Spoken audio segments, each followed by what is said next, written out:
Good morning, members of the executive and colleagues. And sorry for the delay in starting, but I just a problem at a time opening the agenda.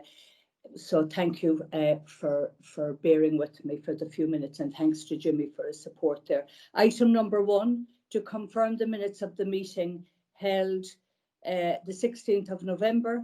Have we a proposer?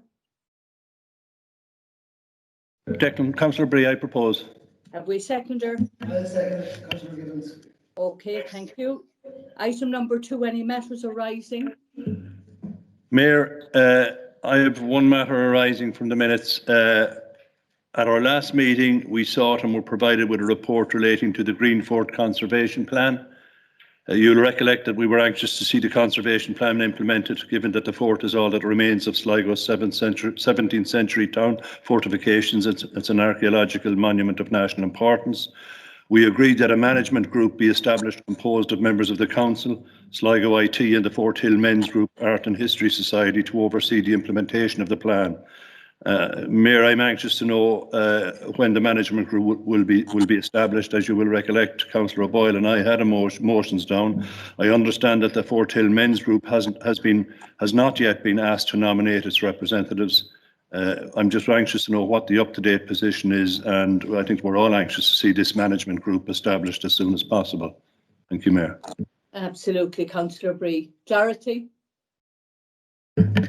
Chair, or Cathaoirleach, yeah, the management group hasn't met yet. We have identified the members from the executive of Sligo County Council. As far as I know, 2 members of the Green Fort committee have indicated to us who they will be. Off the top of my head, I just don't know who they are, but I'm nearly sure it's 2 people from the Green Fort, from the men's group, that have indicated that they are willing to sit on the committee. And actually just this morning, I have been in touch with and last week, one of the people from the Green Fort Committee would have contacted us about a meeting. So what we're trying to do is to arrange a meeting of the group, perhaps within the next couple of weeks, and it will be done virtually. At least that's we will try and arrange that, perhaps maybe not before the end of the month, but certainly within the next 2 to 3 weeks. Madam Mayor, I wish to thank Ms Clark for that response, and I welcome the decision to proceed with the first meeting of that committee. I think it has a significant role, or will have a significant role to play. And the question I sort of now would raise in that context, can I assume that there will be at least 1 or 2 elected representatives on that committee as well? Yes, yes, there can be, absolutely. Yeah. So I mean, we may have to get your nominations or whatever else, or your willingness to participate, whoever that will be. Yeah. I wouldn't like to see us delaying the we have our next our borough district meeting in March. Yes. I would suggest maybe that the first meeting of the management committee should proceed without us even, I don't think it should be delayed because of us not nominating members, but I presume that that item will be on our agenda for the March meeting to select 2 nominees from this borough district. I presume again it will be the borough district rather than the county council. Maybe I shouldn't be presumptuous, but I think it'll be a matter for the borough district. And we might put it on the agenda for our next meeting if that's agreeable, Mayor. Absolutely agreeable. And as you have outlined, it's very important, Councillor Brea, that we move on with this. It's a long time on the agenda, but most important that there will be 2 members of the Borough Municipal District as part of that committee. So I think it's important that that's put on the agenda for the March meeting. Thank you, Councillor Brea. Item number 3, to note the recent Town and Village Renewal Scheme, Accelerated Measures 220, Round 3 funding allocation awarded to the Borough District of Sligo. Who's going to take that? Dorothy? Yeah, it's me again, chairs. Yeah, Yes. the this year, in 2020, I should say, the Department of Rural and Community Development would have introduced an additional measure or an additional budget under the Town and Village renewal scheme, and that was an accelerated measure. Which was, I suppose, linked to COVID-19, but what did allow us to, I suppose, cover a whole number of towns and villages in the scheme going forward. Now, we believe it's a once-off, and this is in addition to the standard annual town and village scheme. So this was the first year that Sligo Borough, or a large town, was actually included in the accelerated measures. And Sligo Town being the only big town in the county, this is the first time that it has benefited from town and village funding.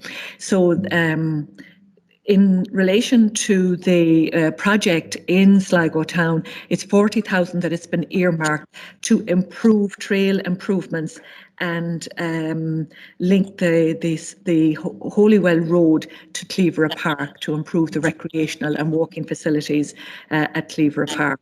So that project, while it's not fully, the design is not fully completed yet, and perhaps the construction work, while it was to be, I suppose, to be underway as soon as we possibly can because of the COVID restrictions and the current lockdown measures, it'll probably be delayed by weeks, if not maybe a month or two. But this is the first time that Sligo Town has actually benefited from town and village funding under that accelerated measure for round 3. The other project is on Coney Island, and it'll be about laneway repairs to the beach, amenity area enhancement and seawall repairs, and a total of 25,000 has been obtained and secured for that project. They're the two accelerated measures for this municipal district. Yeah. I'd like to say, Ms. Carter, that's very welcome and well done to all who put in the application. Councillor Breen. Madam Mayor, I wish to join with you in thanking the Director for the report and to acknowledge that the funding allocated for Coney Island and for Cleaver Regional Park is to be certainly welcomed. The recreational facilities at Cleaver provide a wonderful amenity for the town. The area in general is much appreciated by the public, particularly since the COVID restrictions were introduced, as all of us well know, in the urban area.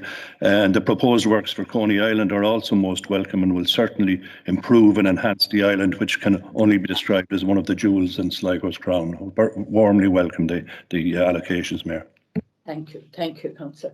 Item number 4, to receive details on the N4/N15% for the Art Commission located on the R291 Rosses Point Junction. Mr. Confeather. Right.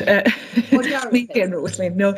Yeah, sorry, Chair. Yes. Yeah, the Sligo Arts Office has secured funding on the Percent for Art scheme. You probably recall the Percent for Art scheme, and I suppose the Percent for Art on public art programme that Sligo County Council used to have many years ago. Now, maybe at the end of the report, I might just brief you on what we're planning to do this year under that. But just in relation to this project, as a result of the TII funding for the N4/N15 Urban Improvement Scheme, and of course the social housing scheme there on the Rosses Point Cartron area, Percent for Art funding would have been applied for as part of those capital programmes, and this was approved, and it allows for the commissioning of a site-specific piece of artwork to be located at that junction, the Hughes Bridge and R291 Rosses Point Junction at Cartron. Now, the artwork will be an additional feature to the enhancement works and the creation of a pocket park at that junction, and will extend the amenity area along Hughes Bridge, including Salmon Point. So, renowned art, there was a certain to get this up and running because of the funding available. So renowned artist Ailish O'Connell has been awarded the commission and will create a landmark sculpture for the site. The regulations pertaining to the Percent for Art scheme does allow that, and at this stage, while fabrication of the sculpture has not commenced, the design proposals are well underway and have yet to be signed off on. So the timescale envisaged for completion and delivery of the artwork is the end of April 2021. However, I suppose with the recent COVID-19 restrictions, we imagine that will be pushed back at this stage. So the artwork will be installed when the groundworks on the site have been completed and the site has been landscaped, and a total of 84,000 is available for this sculpture piece, which will be a significant and very visible piece of art at that junction, and it is courtesy of the Percent for Art scheme. And I suppose the Arts Office would like to acknowledge the role of the Housing Office and the Roads Department, the Road Design Department as well, because obviously they have to apply for this funding as part of capital applications. Now, the reason just maybe to brief members that during and hopefully the first quarter of 2021, we will be making a proposal to the members to actually reinstate or I suppose recommence with the new public art programme for Sligo. And I suppose because of the amount of capital funding we would have received in recent years, we're getting increased amounts of Percent for Art funding. And so we will be back to you with maybe a proposal in that, and we will also have to re-establish a percent, the Percent for Art, the Public Art Steering Committee. But it probably will be, hopefully we'll get to it before the first quarter of 2021. Thank you, Ms. Campbell. Madam Mayor, Yes, I'll just come in on this, and I'll be in full support of any artwork that is being done there. I feel myself that anything that enhances that whole road, the amount of work that's gone in there, that junction that's gone in there, I think it's a credit to those and the times that's in it with the COVID-19 pandemic and everything else, and the work that's been carried on there. It's all taken shape. And I'd also just like to mention at this point, and I do know that it's got a fair bit of kind of people, well, I suppose criticism through frustration. The way that that junction was left over the Christmas period was immaculate. And it has to be commended to the workers and the people that's carrying out that work. And I just thought I'd slip that in, because it was completely within a number of days, they had it as a brand new site. You could actually see the shape that it was taken. But as for enhancing that whole area, I welcome that. Any bit of artwork that's being done there along there, and the whole end of that whole area that's been cleaned up. It was always a fairly nice area with a lovely little park in there where the old pool was and things like that, and right back. The only thing that I would say, and I'm making an appeal here, and I know it's not part of it, and I know it doesn't come in under funding, the only eyesore in the whole lot of it is Mud Lane heading into Cartron, and I know I brought that up as a motion before, and I really think we should be looking at trying to get funding done to enhance that in. It would finish that whole Salmon Point, Cartron Bay area there, and I think it would be lovely. But I would have to welcome any works that's been done. That, as I would say, it's well done to everybody. That's, even as it is at the moment, you can see it's taking shape. It's absolutely fantastic. Thanks. Thank you, Councillor Gibbons. Madam Mayor, if I could come in. Yes, Councillor Maguire. Thank you. I too want to welcome the art installation along the Rosses Point Junction, and to congratulate the artist who's going to do the work, and look forward to seeing it come to fruition. And I join with Arthur's comments in relation to the work along that section of the road. It really was very passable and easy to manoeuvre throughout the Christmas period, which was to be welcomed. And I'm also glad that the work is continuing at this time. Just in relation to other arts commissions, I know some time ago that I brought a motion before the council inquiring as to suitable places within the Borough district where arts installations may be put. And we were advised at that point that a committee was going to be established and they were going to identify those places and a report would be brought back to us. That hasn't happened today, but I wonder now, given that there's move with further works, whether we might be given that, because I know that some private individuals have also indicated a willingness to contribute towards artworks being installed around the town. I think that would add to our public enhancement works that are ongoing and improve the town. And Madam Mayor, if I might be allowed, I did want to come in on the previous matter in relation to the town and village, just to add my welcome to that works at Cleaver to the Holy Well. It's a fantastic facility for us all in this area, and it's great to see it being used so much and that it's being currently extended with that funding. Thank you, Madam Mayor. Yeah, and just to say, if anybody has difficulty getting in, I just might not be able to see them if they raise their voice, that I can hear.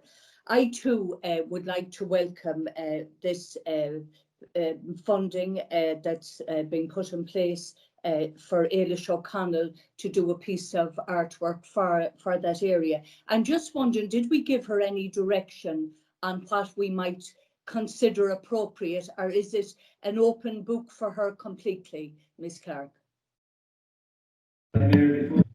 Before Ms. Clark responds, can I ask a question too? Yes, Councillor Pray. I deal with all the questions because I think they intertwine with each other, because I certainly welcome the funding and the project, and certainly Eilish O'Connell is a wonderful artist, recognised throughout the length and breadth of not only Ireland but indeed Europe, and certainly is very competent.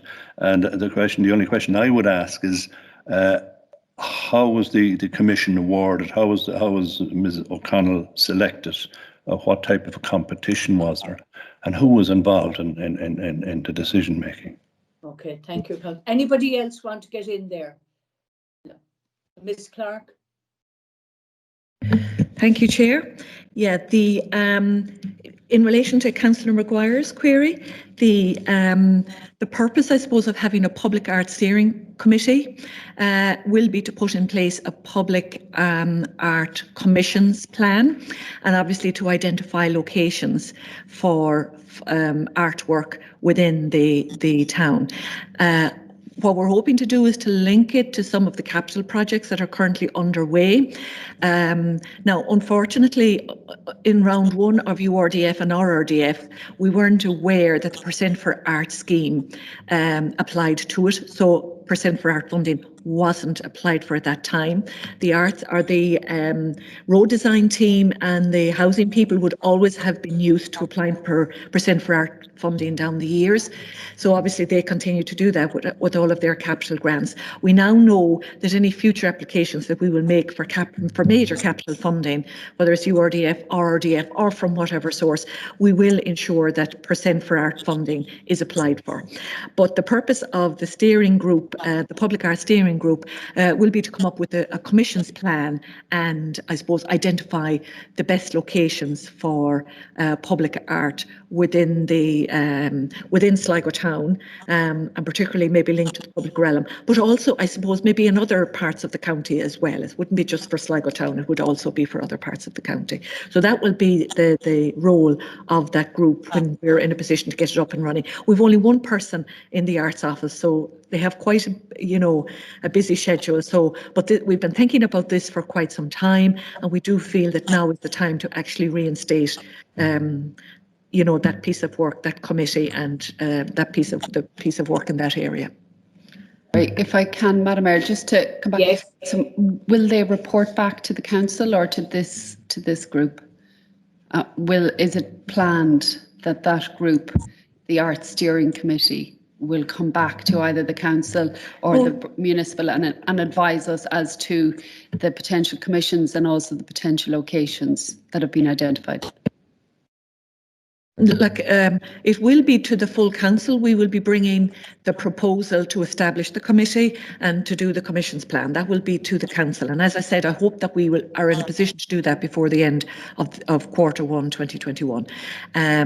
So it's a county-wide affair. So we'll probably bring it back to the full council. But we can keep municipal districts informed, particularly where artwork is going to be installed within each of the municipal district areas. Now, perhaps because of the capital funding secured, particularly for Sligo Town and around Sligo Town, most of them will be in Sligo Town, but it is a county-wide, Turbocorry, Ballymote, all of those areas, we hope will benefit from it. So we have a certain amount of funding, and we have taken on a project officer, a project management, a technical person who will actually manage the installation, the design and installation of these public art pieces. It's a significant piece of work, and I suppose the Eilish O'Connell is a world-renowned artist. She was born in Derry, she lives in Cork, but she certainly has put in place art pieces of significance throughout the UK, Ireland, and so forth. So she comes with a very strong credibility and reputation. Now, in relation to the terms of reference, or whether she was given an open kind of carte blanche to do what she liked. It's a little bit of both.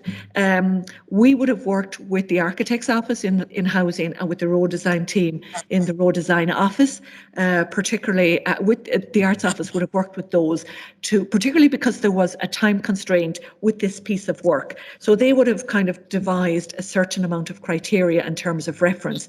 But I suppose public art being what it is, there is a certain flexibility and discretion given to the artist to come up with something that will be in keeping with the terms of reference that was supplied. Now, in relation to how was the competition, the Percent for Art scheme, depending, they do allow for an artist to be given a project without it going to competition. And I suppose a number of factors led the Arts Office and ourselves to do that on this occasion, because the delivery timescale required, particularly with roads, required a quick commissioning process. And as well as that, 84,000, particularly for the piece of art we're talking about, perhaps isn't a huge budget, and that would have compromised, I suppose, fees that would have to be paid to artists in a limited competition. And as well as that, I suppose the Arts Office, as I said, there's one person there who looks after everything to do with the arts, and an open competition would have increased, I suppose, the workload at this time. So I suppose they were the reasons that, and because the scheme allowed it as well, we selected one artist to actually undertake the work and the piece of artwork in that location this year. But I suppose future pieces of art will be subject to the new plan that will be put in place by the new Public Art Steering Group when we get that up and running. Thank you. Can I ask, Mayor? Yes, Councillor Brief. In terms of council policy, can this council offer contracts to individuals without going through some type of competitive process? Contract worth €80,000. I want clarification on that, because I'm hearing that if people want even to do small jobs for the council, there must be a number of prices submitted. And here we have a commission of €84,000 and no competition, no competitive process. What type of signal does this send out to the public and to artists? And as I say, Ms. O'Connell is a wonderful and exceptional artist. But certainly, I have to say that I'm shocked. And I also have to say, Mayor, that 20 months ago, I sat in this chamber and I was selected along with Councillor Gilroy by my colleagues here to sit on the Public Art Steering Committee. And I've waited 20 months for a meeting of that committee to be called. And the Director of Service has not contacted any of us, to my knowledge. So we need explanations, Mayor. This is unacceptable. Ms. Clark, would you like to come back in? Yeah, no, I mean, Councillor Bree is correct. I actually asked the same question myself in relation to the competitive process, and I have been assured, and I suppose our queries to the department in relation to the Percent for Arts funding have indicated that particularly when there may be tight deadlines to meet, that the award of a contract under the scheme is permissible to an artist. That is, that one artist can be selected and a contract can be awarded to them. And certainly that was a query that I had as well. So in this case, I've been assured that the awarding of the contract to Eilish O'Connell is legit and certainly complies with the criteria for the Percent for Art funding. And that has been confirmed by the department. Now, in relation to the steering committee, I have to say that, look, while we have been thinking about this in the Arts Office, we only have one person in the Arts Office to deal with the whole plethora of different, whether schemes and programmes. And we have not been in a position to move forward with the putting in place of the steering committee and organising meetings of that committee, and I suppose planning for work for that committee, particularly in relation to a Commission's plan going forward. I have indicated that that will be done, and I'm hopeful that we will be in a position to do it before the end of the first quarter of 2021. At least that's my plan at the minute. And but anyway, the fact that we haven't been in a position to do that is certainly down to the fact that staff resources in the Arts Office are down to the bare minimum, and other work had to be prioritised because you're all aware of the arts programme and I suppose the contribution to the arts scheme. All of that work had to be prioritised, but you can be assured that hopefully by the end of the first quarter of 2021, that piece of work will be attended to. The Public Art Steering Committee will be reinstated and work will progress on the putting in place of a Public Art Commission's plan. Okay, thank you. Mayor, I note what the Director of Services said. I have to say I'm still unhappy. I'm still not sure what the time deadlines were when this funding was, when we were advised we were getting this funding, when it was agreed that the project would go ahead, when the artist was selected. I still don't even know who selected the artist. It's not good enough for me. It's not the way I do business. I'd like a proper report on this for our next meeting. And I want to again express my concern. I think we need more than 2 paragraphs. We're talking about precedent here, Mayor. Not only €84,000, we're talking about precedent. Because if this is acceptable today, it's acceptable next month, and it's acceptable next year. We may as well forget about our Public Arts Steering Committee and this council and leave it to someone else to decide who gets these commissions. It's, as far as I'm concerned, it's not the way to do business. Thanks, Cahill. Thanks, Mayor. Thank you. And I think it would be very important that that Public Arts Steering Committee would be put in place, not just that it might be, that it will be put in place in the first quarter. Thank you. Everybody happy to move on? No, Chair, Mayor, can I come in there? Yes, yes. CE, yeah. Mayor, thank you. Councillor Bree has articulated his concerns very well. Dorothy and I had this conversation on Friday, and I think she set out the issue there. There's a proper way of, or sorry, there's a way that the council wish to do their public percent for art work going forward, and had done in the past. For various reasons, that hasn't been possible. There is a formula for, if you like, putting that back in place again. My understanding is that we have followed the guidelines, we have followed the procedures in the commissioning of this piece of work for the N4, N15 scheme. And there's a whole load of reasons, as Dorothy has clarified. There's issues regarding staffing, there's issues regarding coving, there's issues. And Dorothy has been very clear in her contribution that going forward, we learn from what we've done in the past. We've operated this percent for art scheme in the past. We certainly intend to reinvigorate it, get the committee back up and running again, and learn from this particular commission. I think the important thing here is we've an €8 million scheme being delivered in the heart of Sligo. We've a percent for art commissioned for that scheme, which will only enhance it. And as Councillor Gibbons said, the next challenge would be to build on the percent for art scheme that we're going to deliver in the area and look at improving the general area beyond that. And we'll certainly learn from this moving forward. I commend Dorothy and the team for actually getting the scheme over the line, getting it done, getting it put in place.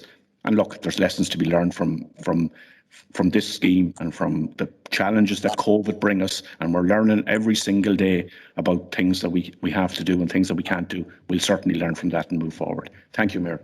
Thank you, Mr. Kilfeather, and I think you've outlined very clearly the issues, and above all, I think it has to be acknowledged with Dorothy and her team and the Arts Office getting that type of funding for a wonderful piece of infrastructure that has been done at the moment. So we'll move on to motions. Councillor Maguire, number 5. Thank you, Mayor. Is there a report, please? I'd second that. Okay, it's just a brief report that the area engineer will assess and look at the area down at Doran Strand and will revert to Councillor Maguire with proposals if deemed appropriate. Thanks very much, Ms. Concannon. This area in Doran Strand is an SAC, as you'll all be aware, and I think particularly because of the lockdown, the area became very overused actually over the summer. This resulted in people driving down all the way down to the Strand and effectively deserting their cars in their attempt to get to the beach. Now, while everyone has a right to access to the beach, it's public lands, the area for parking is virtually non-existent at Doran Strand. And where you are parking, you're actually on the SAC. So that area of ground just before you get to the water is being destroyed by people parking on it. The second issue that arose, which is a very serious matter, led to people who live down there being A, blocked into their homes, or B, stopped from going into their homes. People who had left early for work and were returning to find that they physically could not drive into their own home because people had been completely reckless in how they parked their cars. As I say, they were effectively abandoned. So this is an issue that arose specifically during the summer with the good weather and people being at home and lockdown. I think it was a culmination of those issues, but it is something that needs to be addressed as an ongoing concern. We have an obligation to protect the SAC. We also have an obligation to ensure that people can access their homes in a safe and timely manner. I have spoken with the residents in that area and they have expressed a desire to have double yellow lines painted on the road. I've also been in touch with Gardaí on this issue, and that was their suggestion to the issue, to put double yellow lines on it. So I'd ask the area engineer, when he's going down, possibly to liaise with both the Gardaí but also the residents in that area. I think it's really vital that they have their say in what happens down there and to make sure that what happened last summer doesn't occur again. Thank you. Anybody else want to come in there, Councillor Breen? You second the motion? No. We'll move on to item. Sorry, Yes. Mayor. Yes, I just wanted to come in on that about Strandale in support of the motion. I understand where it is coming from. I do know exactly last year we seen the volume of people that flooded onto Strand Hill last year. We seen a situation there where even it was unexpected that the public facilities that we were providing wasn't able to cope with the amount of parking that was going in. If anybody listened and read the papers there last year, they would have seen the abuse that was going on with camper vans pulling in and parking everywhere and anywhere. It's just because the spaces wasn't there for them. And realistically, we have to look at the possibility again of this year of COVID still hanging over us and people will be holidaying at home. And if that is the case, I would ask people to stay in their own counties. If that was it, if they're going any of those areas, is to stay within their own countries for safety reasons.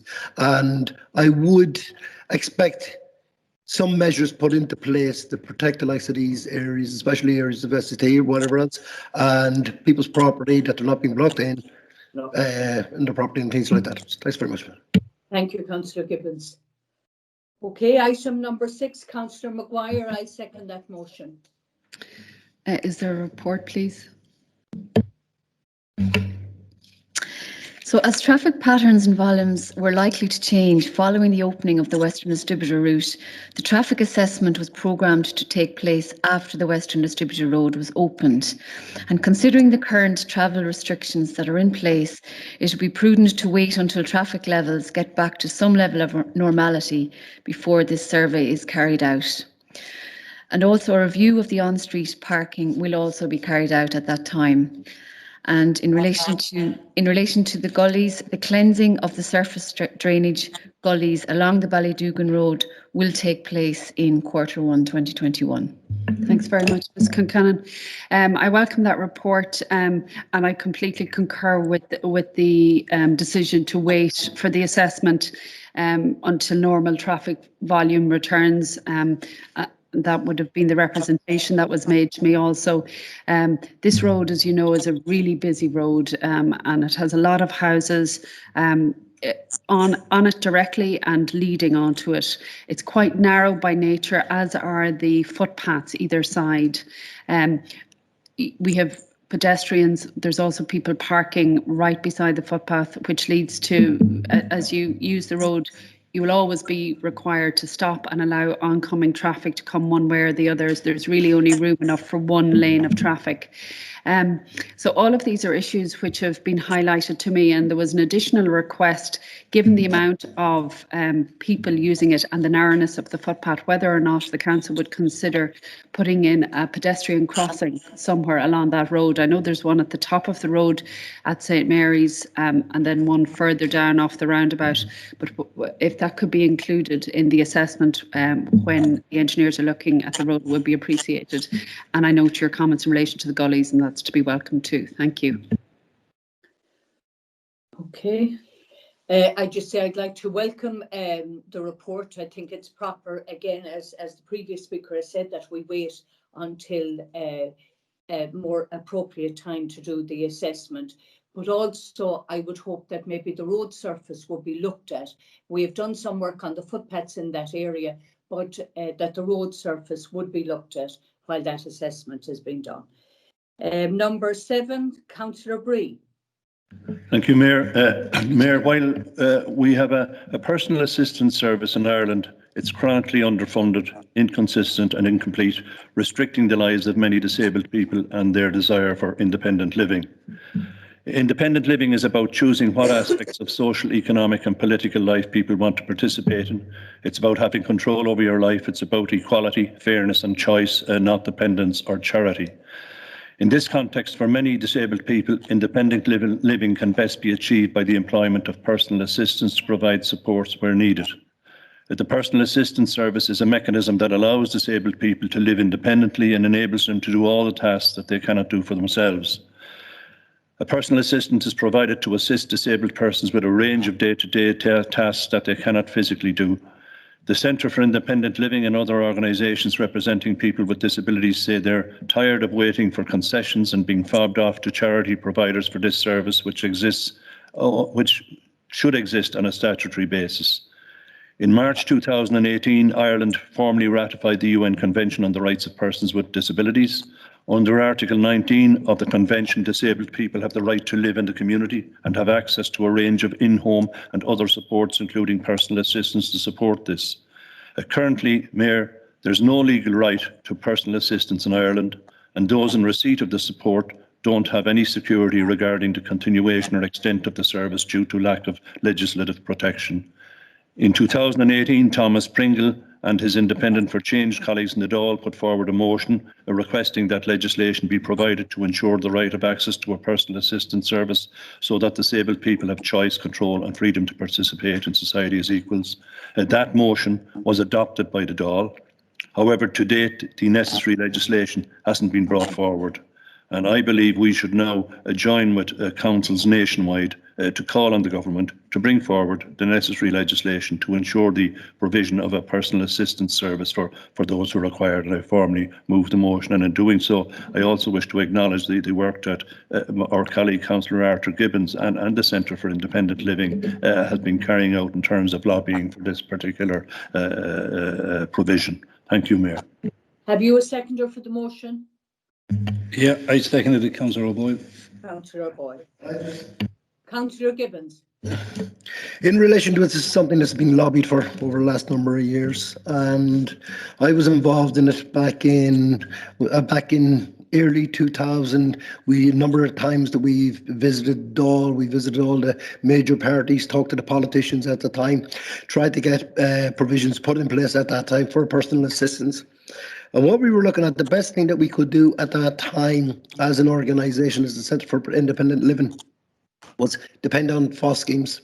And the thing about a FOSS scheme was great, and it would give people the chance and it gave them training and whatever else. But for somebody to invite somebody into their home, and I mean to say a very vulnerable person, like somebody that's dependent on people around them for the daily stuff, they had to put their full trust into that person. They had to build that trust with that person. Their dignity was at stake in a lot of cases and whatever else. And after 3 years, scheme was up and somebody else was put into it. That has been replaced a fair bit. That's still in place with the scheme still at the moment, but it's still being replaced or being subsidised a lot with home help. Home help is exactly, it's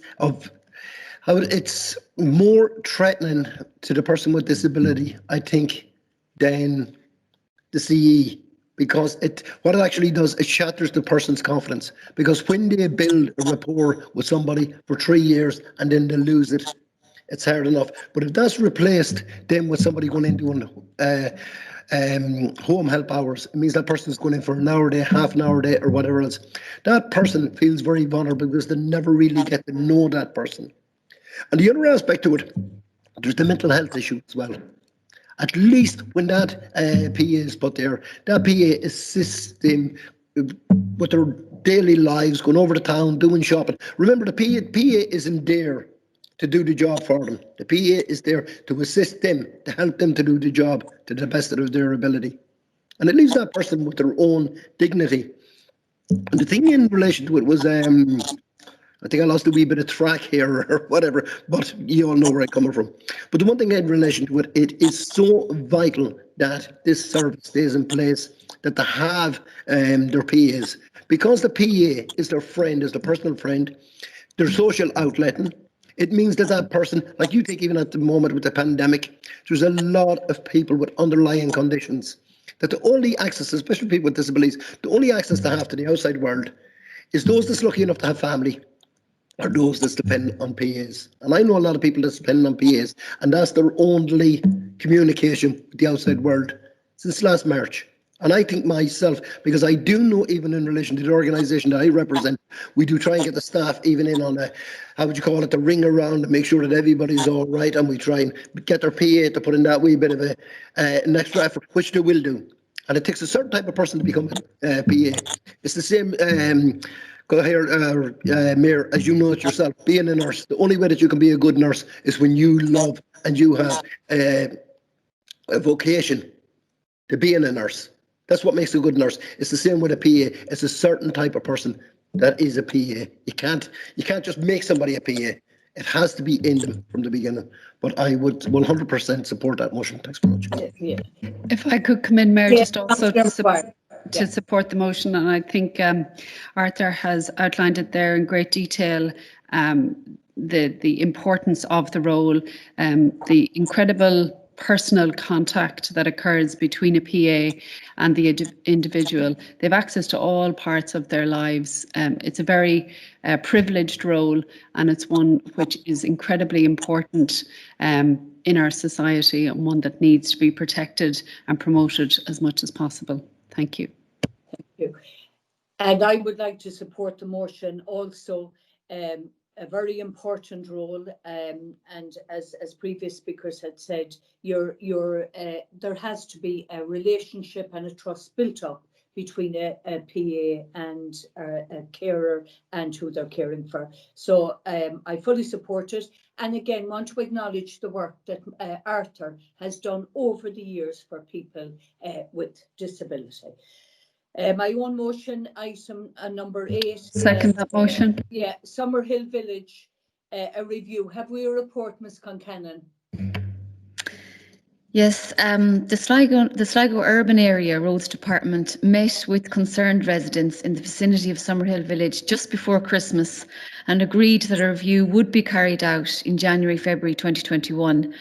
However, considering the current COVID level 5 restrictions that are in place, this review has been postponed until traffic levels return to some level of normality. Thank you for that report, and it is an ongoing issue, but it does make sense with the schools closed and reduction in people attending their workplace, that review would be done at a later stage. But I think it's very important to keep it on the agenda because people in Summerhill Village, it has been an ongoing issue for many years with them. Thank you, Ms. Concannon. Number 9, the repair to the Second that motion. Repair to be carried out on the road leading to the Clasby-Brown loop.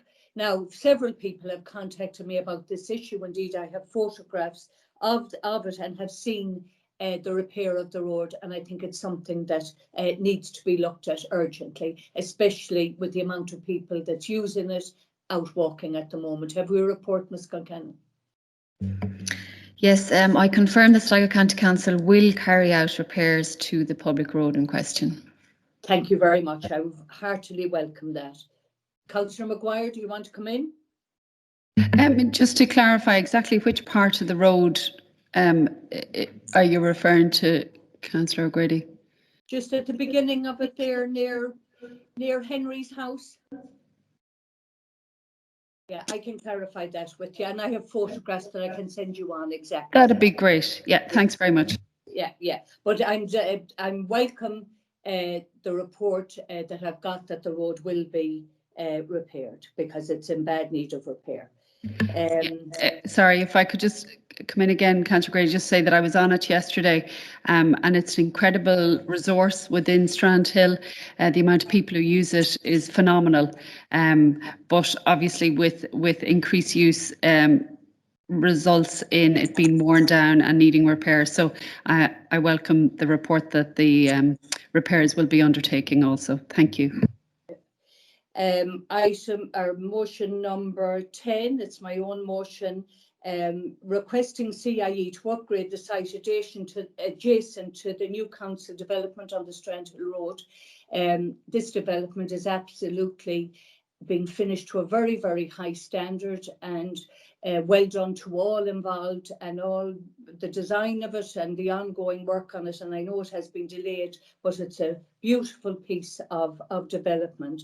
But just that the CIE site beside it is in very bad condition. Now, in the past, I've had motions down over the years asking CIE to tidy the site, and indeed they have done. But I think time has come again for them to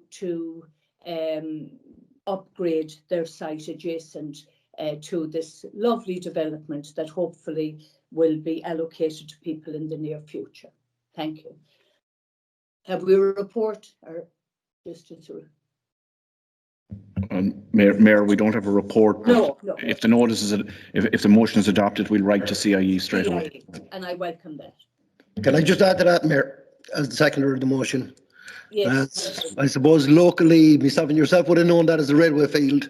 No, the one thing, and I would make a suggestion in relation to it, it might be something to look at down the road in relation to it. Because that site is in the ownership of CIE and we have our own development which is happening beside, and we don't want anything to take away from that development.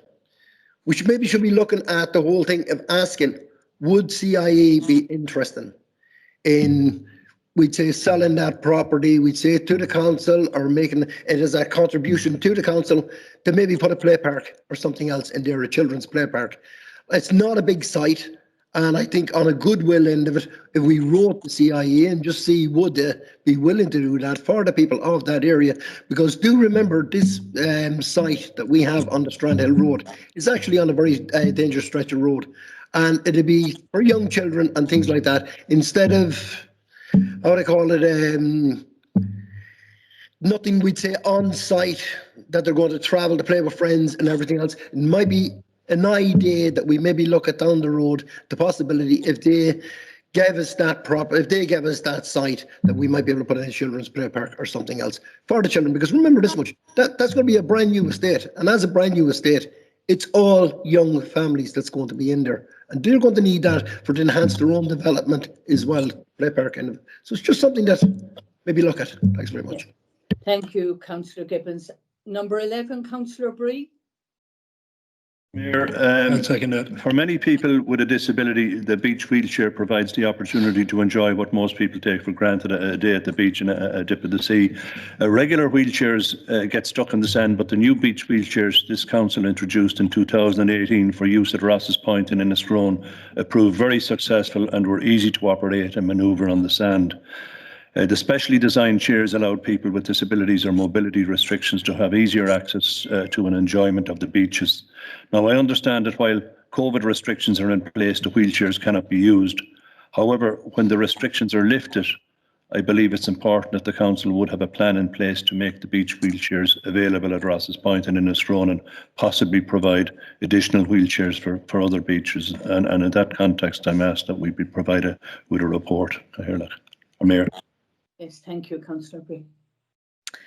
Okay, there are 2 beach wheelchairs in operation as follows: Sligo County Council's Debug wheelchair and Sligo Sport and Recreation Partnership's Hippocamp wheelchair. So the Hippocamp wheelchair is currently with St Cecilia's Special School, and they assist in the day-to-day management and release of that wheelchair during the bathing season at Ross's Point Beach. Over the last 2 bathing seasons, the Debug wheelchair has been used at Enniscrone Beach. Sligo County Council worked in conjunction with an on-site partner to assist with management at point of use. Unfortunately, our partners were not in a position to participate in 2020 due to COVID restrictions. In August 2020, we were delighted to be in a position to work with the Neurology Support Centre in Sligo by providing them use of the Debug wheelchair. Most importantly, this meant that their clients would be able to benefit from use of the equipment. This partnership was also an important learning tool for the Neurology Support Centre in terms of informing their future plans in this area. We hope that we may be in a position to further develop this service going forward, but we are still presented with the same difficulties regarding COVID-19 at present, and so cannot confirm at this time whether our partners in Enniscrone will be able to work with us in 2021. In the event that we cannot safely recommence our service, we will continue to work with the Neurology Support Centre. In terms of developing this service, we are also exploring options with Sligo Sports and Recreation Partnership, including the use of beach mats, which will allow regular wheelchair users to traverse the sand. Funding for provision of expanding this initiative and problems associated with beach accessibility continues to be an issue. Mayor, I wish to welcome that report, and I appreciate, given that we're still in a pandemic, it'll be difficult to develop new proposals. But I probably will come back later in the year, just that we might review it. But I certainly welcome the report from the Director of Service. Thank you. Thank you. Number 12, Councillor Bree. I will second that. Mayor, we've been requested to consider adopting Part 3 of the Gaming and Lotteries Act, and I'm proposing this motion to allow us progress the matter. I understand that there's a legal procedure which must be followed, including public consultation, before the matter comes back before the Borough District, and by adopting the section, it allows for the courts to issue a certificate authorising the Revenue Commissioners to issue a gaming licence. I formally move the motion. Anybody want to come in there? If I could just check, Madam Mayor, exactly what will that mean and why isn't it in place already? Thank you. I have a report, Mayor, if I can go through that. Yes, Mr. Moore.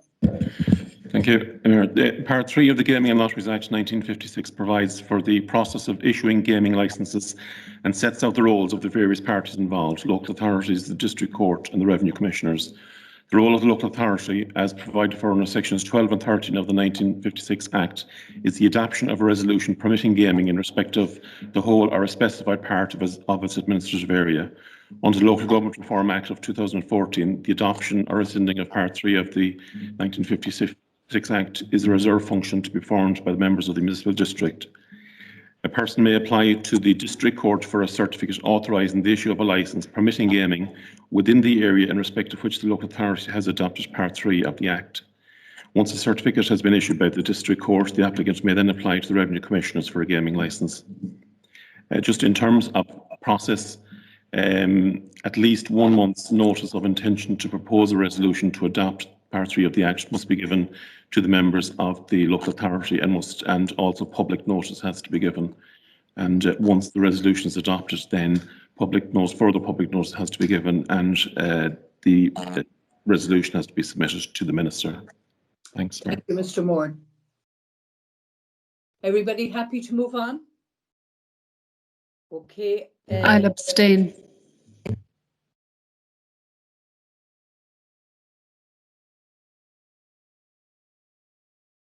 So we need we need a vote? Hello? The one thing I'd say in relation, and I would speak in relation to support of the motion, and I do know it's the fact that it mightn't be everybody's cup of tea, the fact that it's gambling, but the one thing in relation to it, it's something somebody can do in front of the computer or whatever else, where I do know that this place is, there's 15 jobs at stake, and that's exactly what I would see as the biggest aspect of this. I mean to say, we have 15 jobs in Sligo at stake with this place, and that we go away, and if it was a thing that's not adopted, well then people are, if they want to gamble, they're still going to go online, and Sligo will not have the benefit of it, of that money being spent in the county, and 15 people is going to lose their jobs. And personally myself, it's something, gambling is something I don't like even talking about. I'm not a gambler, I don't like the damage it does, but realistically we have to look at the, how would you call it, the fact that there is 15 jobs, and I want to try and keep that money. I want to keep their jobs local, and I want to keep whatever money is being spent local. So that's why I would support the motion. Thank you. Mayor, if I may. Yes. No, just to clarify, what we're doing now is we're not agreeing to adopt Part 3 of the Act. We're just agreeing that we would start a process which will involve giving public notice. So the matter would have to come back as a headed item on the agenda of the municipal district again for a decision. Thank you, Mr. Moore, and thank you for that clarity. Okay, we move on to number 13, Councillor Maguire. Thank you. Is there a I'll second report, please? Yes, the cost to provide public lighting in Mitchell Curley Park would be in the region of 80 to 90,000 euros. There's no funding available to carry out these extensive works at present. Sligo County Council sought funding through the 2018 Sports Capital funding for the provision of public lighting and surface drainage works in Mitchell Curley Park, but were unsuccessful at that time. But this scheme will be included in the upcoming Sports Capital Fund application, which is currently live. Thanks very much, Ms. Concannon. I really welcome that report. As with all of our parks, especially at the minute during lockdown, they've become particularly precious. And unfortunately, during these winter months, our access and ability to use them is limited because of the darkness. So if we were to be able to be successful with that application, it would mean that the use of the park could be continued throughout the evening, which of course would be very helpful to those who are trying to juggle work and possibly childcare also. So I will keep my fingers crossed that we'll be more successful this time on that application. Thank you. Chair, can I come in for a minute? Councillor O'Boyle. Yeah, it's to support the motion, but also just it's the Electric Skyline that looks after the lights in the council parks. But there's a delay sometimes in getting them up to fix them. The ones in O'Boyle Park were nearly gone on and off for a minimum of about 3 to 4 years. And the ones up in Cleaver Park have, I think they're only starting to come back now. But maybe if we could put a letter into Electric Skyline just to ask them to get to the parks a bit quicker. Because while the parks are being used, as Councillor Maguire said, and it's great to see it, there's no point in having the parks there if the lights aren't going to be working. So just supporting the motion also. Yeah. Mayor, if I just could come in on that as well in relation. Yes, I do know that an original motion of this came up, was highlighted by my party colleague Chris McManus, while he sat on this council. I do know that the lighting up there is inadequate. I know that the lighting is needed, especially in these dark evenings or at any time. If the appropriate lighting was in there, it would mean that the park would be left open even that bit longer, even in the winter months and whatever else that people's able to use. But another thing I would like to bring to your attention, and was brought to my attention, was that during heavy rains, that the bottom end of the park where it lies low, it's very mucky at the bottom. I know it's kind of I won't say it's muck, but it's gravel that's on it. And a lot of people's come to me and they says that some of them actually nearly took a tumble on it. And it's just maybe something that we could look at as well in relation to that with Bishop Curry Park. But the other end of it with the lights, I do believe that we do need lights. We need adequate lighting that's up there. A lot of people use it. And remember this much, it's to do with people's mental health. And that's exactly because it's the only outlet that people seem to have at this moment. And it's the same with all our parks. Any of them is around. I think we have adequate lighting should be at every one of them. Thank you. Yeah. I would also like to support the motion, and you're right, Councillor Gibbons. Councillor McManus had this motion on a couple of occasions during his time at the council, and always got the support. I'm heartened that the funding that we're reapplying for funding, and that funding, as well as for lights, is for drainage. Because, like the previous speaker, certainly it is an issue at the bottom end of it, at the north end of the park, that the surface can get wet and quite slippy. So it's welcome that both issues would be addressed. But Councillor Boyle mentioned there about lighting in the parks, and I think it's an issue that maybe a letter should be sent. That the lights on many of the areas, especially up at Cleaver and O'Boyle Park, which Councillor O'Boyle has mentioned, need to be on continually. So maybe it would be a help if the executive would send a letter to the powers that be as regards making sure that the parks are lit at all times, and that the poles and that they're working. Now, where are we? Number 14, Councillor Gibbons. Have we got a report? Yes, Mayor. It is the intention of the council to construct a scheme of 40 dwellings on its lands at Carribonawn in Strandhill. However, issues relating to service provision, i.e. the upgrading of water and storage facilities, and also land acquisition to facilitate road widening, have yet to be resolved. In September 2018, a submission was made to the RRDF to support the infrastructure needed to facilitate this development. However, this application was unsuccessful. The Council will continue in its endeavours to resolve these issues to bring the project to fruition. The Council has kept the Department informed of these issues. Councillor Gibbons. Mayor, I would hope to see this development go ahead. I feel myself that there's an awful lot of red tape involved in these. They're dragged out, and it takes for ages for it to happen. I know there's 4 stages that it actually goes through before we can even get the development off the ground. But the one thing in relation I have to say it is because of the crisis that's out there in relation to housing, I feel myself that there needs to be, I'm not saying shortcuts or that rules need to be bent, but we have to look at a faster way of getting around to providing these houses. Like that, it would alleviate 40 families there if it was the thing that we were able to go ahead with that. And it is a prime bit of land for building. And that's you. Thanks very much. I'd like to support Councillor Gibbons and his comments. In fairness, I know the executive and the housing office has been attempting to progress this particular project for quite some time.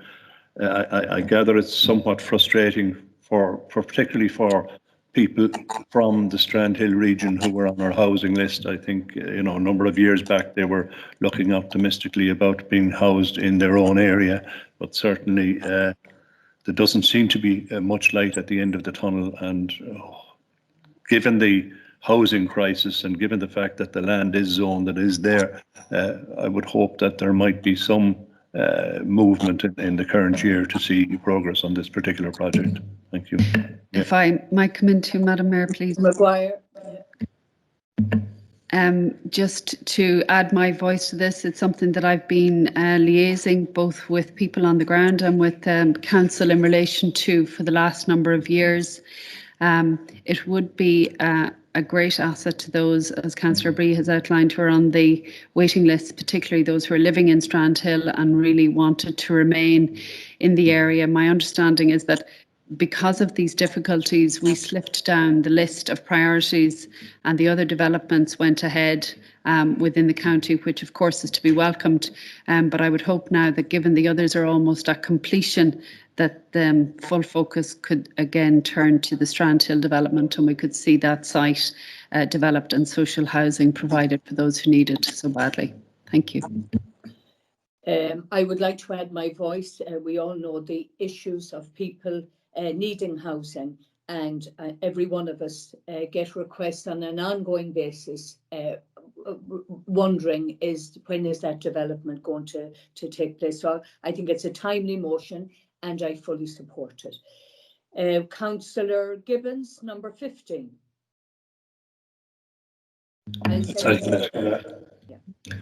Mayor, this is an issue that's going on a long time. It's going on, I suppose, since we were first elected in 1999 to Sligo Borough. And it's been an issue that there's been certain cosmetic works being done there to try and alleviate the situation. But as you know yourself, the dangers are still there. The biggest problem now that we have, there's a new development being started in Borough, as you know, the top of Borough. And as far as I'm aware, that extra traffic will be coming onto that junction as well. Now, what we have there at that junction as well, we have a post office, and that little post office, it's a necessity to that whole area of Sligo. The whole West Ward use that, and it's, how to put it, there's a lot of traffic that pulls up there, or people brings extra traffic to the area to use the services there at the post office. But it's a service that we do not want to see being interfered with. I think that service is vital for that area. But what I am asking in relation to it was that what measures, and that's why I wanted to see, was there a report on it? Is there any measures being put in place, or has the council come up with any ideas that's going to alleviate the situation that is there, at the danger at that junction, for when this new housing development goes into place? I have a report, Mayor. Yeah, thank you. The council has procured consulting engineers to complete a traffic and transport assessment and a road safety audit of the junction at Mahraboy Road, Tracy Avenue, and the access to the proposed social housing development site at Robbers Lane in Mahraboy. The purpose of the study, which commenced at the end of November 2020, is to assess the capacity of the junction and assess access road to absorb the additional traffic flow generated by the proposed development. The study will also examine the safe flow of traffic through the Mahraboy estate and may, on the basis of the outcome of the study, propose works to the junction at the post office to mitigate any issues identified. These works will be included as part of the proposed housing scheme. The reports are ongoing and will include traffic count information collected before and after the opening of the Western Distributor Road. We expect the study to be completed in approximately 6 weeks. It is intended that the reports will accompany the Part-8 planning process, which we anticipate will commence in Q2 2021. Thank you. Councillor Gibbons. I'd like to welcome that report, and it's very promising. The one aspect that I had actually thought of in relation to, and I don't know, it was mentioned before, was maybe the possibility of putting traffic lights there at that junction to alleviate traffic coming out of Mahraboy, that it has a safe passage there. Because as anybody that use that junction, if you're coming down from Mahraboy and you're looking up towards the Mahraboy Road, up towards the bridge, the CIE bridge there, it's practically a blind corner. And maybe there is the possibility, I'm not trying to tell the engineers their job, I'm sure they looked at this, but maybe the likes of traffic lights as well be incorporated into that, just leave that access from that whole junction there to safe. Thanks. I would like to support the motion. This has been an ongoing issue for many, many years, and it is, Councillor Gibbons has outlined clearly the issues that there is exiting and entering at the post office, that junction at the post office. So I fully support, and I'm heartened to know that an audit is being done. I actually seen the guys out on site there in the past fortnight. having a look at it. So I welcome that wholeheartedly, that things are beginning to move on now with it. Thank you. Anybody else like to come in? Yes, please, Madam Mayor. Just if I could add my words of support to that, but also just a slight hesitation. The past 2 reports that we received in relation to assessments being done in that area indicated that they were going to be delayed until normal volume of traffic had resumed. And I do think that would have an impact. It's just totally different at the minute. It's so incredibly quiet. So whether it's possible that the engineers could take just account of that themselves and make allowance for it, because there's no difficulty at the minute. You could pull up at any time of the day or night, but that's not normal. And just to say that just at that junction beside the post office, there is a line just down from the cushion, which isn't a double yellow, but it's a zigzag line which prevents people from parking there, but people do frequently pull up there because it's right beside the post office and it's just handy for them to jump out. And I think that particularly causes a lot of difficulty. You'll have somebody parked too close to the junction, somebody trying to come in from the Maharaboy Road into the Maharaboy estate, and then somebody trying to exit. And I've been involved in a near miss there myself. So that I think is a particular danger point. Thank you. We'll move on to number 16, Councillor Gibbons. Disabled parking. Madam Mayor, I can't how to put it, I can't really fathom how we missed this over the years, or how it hadn't been mentioned to anybody in the earlier stages, and even with myself being involved in the Access Committee on the old Borough Council and the number of years that was there, and people highlighting the whole fact of where disabled parking was needed.